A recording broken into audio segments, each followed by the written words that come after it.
বাংলার আবাস যোজনায় উপকৃত বাম সমর্থক পরিবার। রাজ্যের মুখ্যমন্ত্রী মমতা ব্যানার্জির নেতৃত্বে একের পর এক জনকল্যাণমুখী প্রকল্প রাজ্যের সাধারণ মানুষের জীবন বদলে দিয়েছে।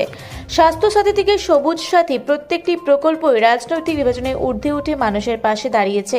এবার বাংলার আবাস যোজনা তার আরেকটি উদাহরণ তৈরি করলো। দক্ষিণ দিনাজপুরের বালুরঘাট ব্লকের চকভৃগু এলাকার বাসিন্দা মিনতি মণ্ডল দাসের পরিবার দীর্ঘ 20 বছরের বেশি সময় ধরে বাম দলের অনুগামী। দীর্ঘ বাম আমলেও তাদের পরিবার কোনো সরকারি সুবিধা পায়নি বলে জানান মিনতি দেবী। একটি ভাঙাচোরা মাটির ঘরে বহু বছর ধরে দিন কাটিয়েছে তাদের পরিবার। তবে মুখ্যমন্ত্রী মমতা ব্যানার্জির বাংলার আবাস যোজনা প্রকল্পের মাধ্যমে তাদের ভাগ্যের পরিবর্তন ঘটেছে। এবার সেই বাম সমর্থক পরিবারটি একটি পাকা বাড়ি পেতে চলেছে। ইতিমধ্যে বাড়ি তৈরির কাজ শুরু হয়ে গেছে। মুখ্যমন্ত্রী ও তার সরকারকে কৃতজ্ঞতা জানিয়ে পরিবারটি জানিয়েছে এই উদ্যোগ তাদের জীবনে নতুন আলো এনে দিয়েছে। এই ঘটনা মমতা ব্যানার্জির সরকার যে রাজনীতির ঊর্ধ্বে উঠে মানুষের পাশে দাঁড়াচ্ছে তা আরও একবার প্রমাণ করলো। আবাস যোজনার যে ঘর পেয়েছেন আপনার এতদিন ধরে যে এই ঘরের মধ্যে আছে, কেমন লাগছে? আমাকে ভালো লাগছে। শুনেছি আপনাদের পরিবার বামপন্থী পরিবার ছিল, এবার সেই পরিস্থিতিতে এখন যে এই আমলে যে ঘরটা পেলেন কি বলবেন?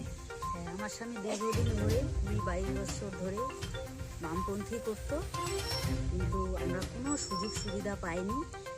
এখন এই সরকার আমাদেরকে এখন দিয়েছে, আমরা এখন খুব খুশি হয়েছি।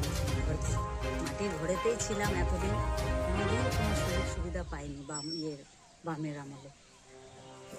সাধারণ কর্মী হিসেবে কি আপনার স্বামী ছিলেন বামপন্থীদের? হ্যাঁ, কর্মী হিসেবে ছিল।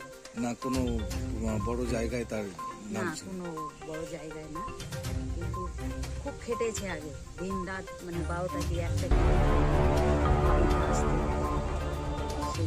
তো কেমন লাগছে এখন এই যে যাওয়ার মধ্যে দিয়ে যে মানে কোনো ভাগ বিভাজন থাকলো না, এই জিনিসটা কেমন লাগছে? কি ভালো লাগছে? এখন আমাদের ভালো লাগছে এই ঘর পেয়ে, আমাকে এখন ঘর দিয়েছে, এখন ভালো লাগছে। আপনার নাম? মিনতি মণ্ডল দাস। বালুরঘাট থেকে বিদ্যুৎ কুমার মাহাতোর রিপোর্ট, রূপসী বাংলা মিডিয়া। পুরুলিয়া শহরে এখন স্বল্প খরচে উন্নত ও অত্যাধুনিক চিকিৎসা পরিষেবা বর্দান হসপিটালে। এখানে general, laparoscopic, gynaecologist, paediatrician, anaesthetist, general physician, orthopaedic সহ বিভিন্ন রোগের অভিজ্ঞ ডাক্তারবাবুরা নিয়মিত রোগী দেখছেন। এছাড়াও 24 ঘন্টা বিনামূল্যে অ্যাম্বুলেন্স পরিষেবা রয়েছে, স্বাস্থ্যসাথীর সুবিধাও। যোগাযোগ করুন বর্দান হসপিটাল, রাঁচি রোড, সৈনিক স্কুলের নিকটে। মোবাইল নাম্বার 8918968624 এই নাম্বারে।